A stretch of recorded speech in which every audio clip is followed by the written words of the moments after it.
Patrick, let me ask you this question, and you brought this up uh, when you first started speaking, and we found this to be true. Certainly, with the Kids for Cash here, they found that poorer children were targeted through the lunch program. That's something I want you to touch on. If you found that, because I found it across the board. It almost seemed to me that, when somebody got into the courts, they did some kind of credit rating on these folks, and the more money, it seems like every dollar that these folks had somehow got into the court system, regardless. As Drew was speaking, $500,000. So it wasn't necessarily just poor people, but in our case here, we found that poorer folks were actually targeted through the lunch program. But as far as you go, Patrick, were you involved with this originally? I mean, were you ever part of the court system, or was in like my case, somebody came to you and told you their story, and you just got more interested in it?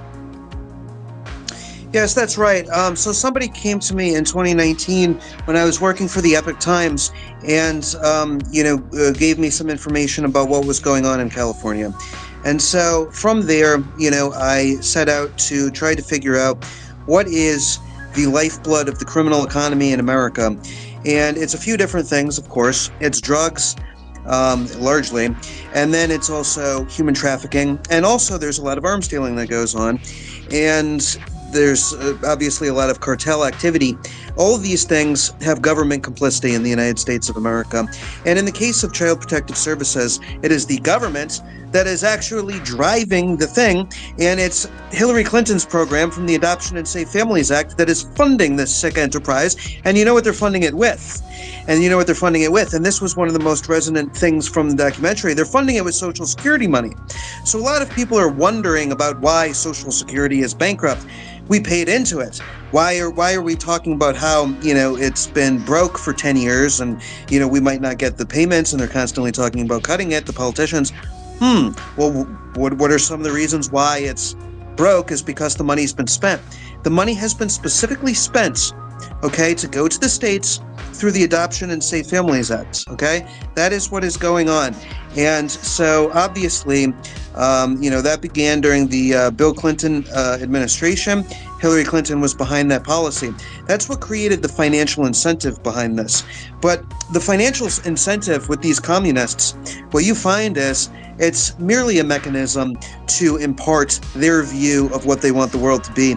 They want us to be a collectivist, communist world with a one-world government where individuality is stamped out. As I talk about in Save the Babies, Hillary Clinton's mentor, Mary Jo Bain, in the 1970s, actually is quoted as saying that the only way to ensure equality for children is to take them away from their natural families and to raise them communally.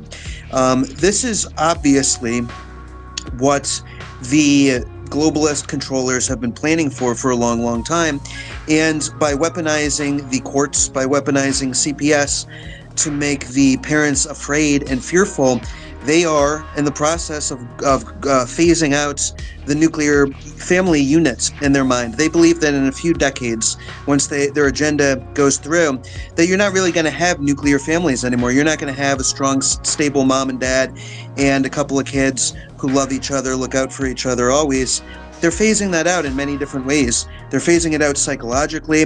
They're phasing it out economically. And with Child Protective Services, I'm glad that I am able to be one of the first, certainly not the first, but among, this movement of people who is exposing this, because this is really going to become more and more relevant with every passing year as we go into the horrifying reality that the communists have a whole lot of power and they want to raise the kids collectively. It has not happened yet, in the sense that it's people are still really finding out about this, but it has happened. If you talk to the families who have been affected by this, their kids already are being raised by someone else. Their kids already are the wards of the state, and their entire lives revolve around having to go and do these visitations and basically be tortured, be emotionally tortured every single time that they see their kids.